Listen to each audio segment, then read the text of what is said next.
Choco. Ayan. Konting review na lang. My Choco, meron na siyang complete Phyto Energizer. Higit sa lahat, meron din siyang DHA. Docosa, Hexanoic acid. Ang gagaling niyo. So, ito yung pwedeng hot, pwedeng cold, pwede mong i-shake. Yung iba nilalagay ng yellow, sinishake, biniblender, nilalagay nito, tapos sinaserve. Lalo na pag summer, masarap inumin, pambata. Ano nagagawa next? Bukod doon sa nagagawa ng complete Phyto Energizer, chocolate itself. Kaya nga yung babae, minsan, pag binigyan mo yung chocolate, nawawala yung galit. Kaya nga di ba sabi nila, better than chocolate. May mga ganong terminologies. Kasi may kakaibang feeling kapag kumakain ka ng chocolate. May kakaibang feeling, mamaya di-discuss ko. Kasi yung cocoa plant, which is the origin ng chocolates, lahat ng chocolates yan, made with dark, premium, white chocolate galing sa cocoa plant, may antioxidant din, which we call flavonoids.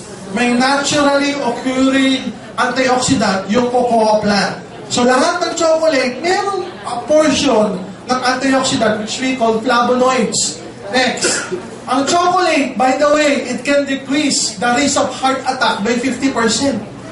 Sipin nyo, chocolate pa lang yan, cocoa pa lang yan, 50%, it lowers the blood pressure.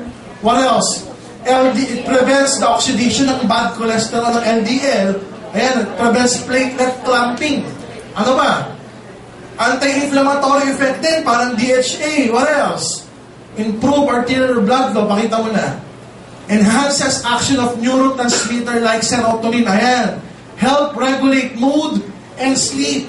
May effect siya sa mga neurotransmitters o mga messengers sa utak natin. Kaya pag may kumakain ng chocolate, may good feeling. Parang kang inaantok na masarap patulog, parang gumaganda yung pakiramdam mo. The good thing with our product, na My Choco, meron pa siyang DHA na nagsisynergize with that action. Meron pang complete that's synergized with this action. So, pwedeng pambata para tumalini yung mga anak natin, bigyan na may choco, sabayan nyo ng Colidus, may ito yung painom nyo. Okay, what else?